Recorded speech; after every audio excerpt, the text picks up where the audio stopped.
We're showing you the Wendy's now. The fire has broken through the roof of that building. You see the blaze there. We talked to an Atlanta fire sergeant a while ago who told us that because of the safety of the firefighters that they were having trouble getting close to the building, and so now we've seen the fire move from the drive-through window in the dining area and now has broken through the roof there. So we'll continue sharing those images with you. But tonight we've also heard from Governor Brian Kemp, and in a tweet this afternoon about 3 hours ago, he wrote, at the Atlanta Police Department's request, the GBI launched an investigation into the conduct of the 2 APD officers that led to the death of Rayshard Brooks.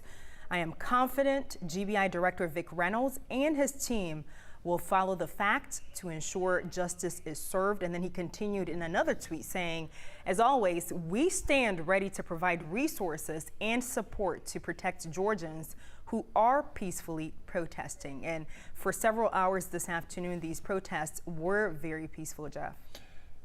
So the questions certainly will be, the curfew was stopped a week ago, Saturday night, exactly a week ago.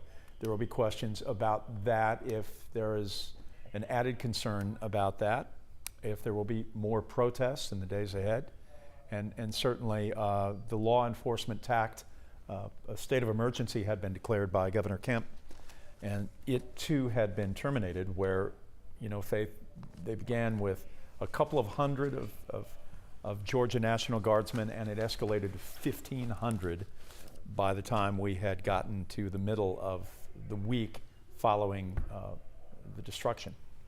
And at some point this evening, we saw tear gas was deployed among the protesters, but nothing like we saw in the early hours of the protest that started 2 weeks ago at Centennial Olympic Park. Nothing to that magnitude, but again, we're watching as this fire burns the location where this officer-involved shooting happened yesterday at 10:30 p.m.